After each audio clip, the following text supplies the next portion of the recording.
మన Bandlaguda municipal corporation పరిధిలో మన కిస్మత్పూర్ విలేజ్లో దొంగతనం జరిగింది. వాళ్ళు తాళం వేసిర్రు. మరి వాళ్ళ అబ్బాయి పొద్దున్నే కాలేజీకి వెళ్ళాడట. మరి వాళ్ళేమో ఓట్లు వేయడానికి వెళ్ళిరంట. మరి ఇంట్లో మధ్యాహ్నం వచ్చి చూసేసరికి అన్ని డోర్లన్నీ కుళ్ళు ఉన్నాయి. చూస్తే దొంగతనం జరిగిందని అంటారు. సీసీ కెమెరాలు చూస్తే మరి ఇట్లా వెళ్తున్నది ఒక మనిషిది. మరి ఇట్లా 3-4 దొంగతనాలు జరిగినాయి మన కిస్మత్పూర్ విలేజ్లో, బండ్లగూడ విలేజ్లో. మన శిశు మందిర్ కాడ ఒకటి జరిగింది. మన 15-20 రోజుల కింద ఓం నగర్లో 32 తులాల బంగారం ఎత్తుకుపోయారు రాత్రిపూట, తెలంగాణలో 3 గంటల మధ్యలో. మళ్ళీ ఒక 15 రోజుల కింద శ్రీసాయి కాలనీలో కూడా అలానే జరిగింది. వాళ్ళు బయటికి వెళ్తే తాళం ఇరగొట్టేసి 5 తులాల బంగారం ఎంతనో అది తీసుకుపోయారంట. మళ్ళీ కిస్మత్పూర్లో కూడా మరి పొద్దుటిపూట కూడా మరి ఇలా దొంగతనాలు జరుగుతుంటే మరి రాజేంద్రనగర్ పోలీసు వాళ్ళు మరి ఈ దొంగలను మరి ఎందుకు అరికట్టలేకపోతున్నారో మరి దయచేసి, ఎందుకంటే మరి మన సైబరాబాద్ కమిషనర్ గారు మరి దయచేసి మరి వీళ్ళు పోలీసు వాళ్ళు మరి డ్యూటీ ఏం చేస్తున్నారో మరి అర్థం కావట్లేదు.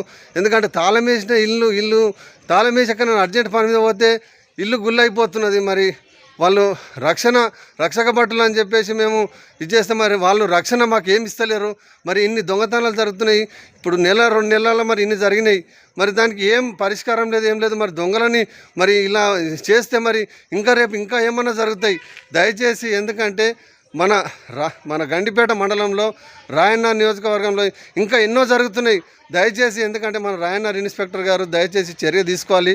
మరి ఇక్కడ డ్యూటీ ఎవరు చేస్తారో ఏం చేస్తారో వాళ్ళు మరి డ్యూటీ మరి ఇలానేనా మరి బస్తీలో కూడా తిరగాలి. ఎందుకంటే మరి ఇలా దొంగతనాలు జరుగుతుంటే మరి రేపు ఇవాళైతే ఇంకా ప్రాణ నష్టాలు కూడా జరుగుతాయి. దయచేసి ఇవన్నీ మీరు వాళ్ళ మీద చర్య తీసుకోవాలన్నా. ఎందుకంటే వాళ్ళు కంప్లైంట్ ఇచ్చి పోలీస్ స్టేషన్లో కంప్లైంట్ తీసుకుంటారు. కంప్లైంట్ తీసుకుంటే వాళ్ళకు ఒక ఎక్నాలజ్మెంట్ కూడా వాళ్ళకు ఇవ్వలే. మరి దొంగతనం జరిగినట్టు మరి రేపు వాళ్ళు పై అధికారి దగ్గరికి పోవాలంటే మా దగ్గర ఇన్ని రోజులు అయితే దొంగతనం అయింది. మరి వాళ్ళకు కంప్లైంట్ తీసుకొని వాళ్ళకి ఒక ఎక్నాలజ్మెంట్ కూడా వాళ్ళకి ఇవ్వలేరంట నేను అడిగిన వాళ్ళని. మరి వాళ్ళు మరి రేపు ఆధారం ఏం చూపిస్తారు? వాళ్ళు పోలీసు వాళ్ళకి కంప్లైంట్ ఇచ్చినట్టుగా వాళ్ళ దగ్గర ఏం రుజువు ఉంటుంది? దయచేసి ఇన్స్పెక్టర్ గారు ఏ దొంగతనం జరిగినా ఏదైనా కంప్లైంట్ తీసుకున్నప్పుడు ఎక్నాలజ్మెంట్ ఇవ్వాలి మీరు. మరి మీరు ఎక్నాలజ్మెంట్ ఇవ్వకుండా మరి మేము కంప్లైంట్ వీళ్ళు ఇస్తే మరి వాళ్ళు ఏం చూపించుకుంటారు 10 మందిలో? రేపు సిపి ఆఫీస్కి వెళ్ళాలంటే మరి ఇన్ని రోజులు అయితే దొంగతనం, మరి మీరు డ్యూటీ మరి ఇన్ని రోజులు ఎవరిని పట్టుకోకపోతే మళ్ళీ వాళ్ళని చర్య ఎలా ఎవరు చేయాలి దాని మీద చర్య? దయచేసి, ఎందుకంటే వాళ్ళకి ఎక్నాలజ్మెంట్ ఇవ్వండి. రేపు ఎక్నాలజ్మెంట్ పిలిపించి ఎక్నాలజ్మెంట్ ఇవ్వండి.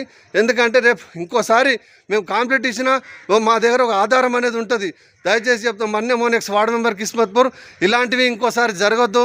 మన కాంగ్రెస్ పార్టీ పీరియడ్లో మరి ఇలా దొంగతనాలు జరుగుతుంటే మన కాంగ్రెస్ పెద్దలు మరి ఈ రక్షక భటులు మరి డ్యూటీ మరి ఇలా ఉంటే మరి దొంగతనాలు జరుగుతున్నాయి.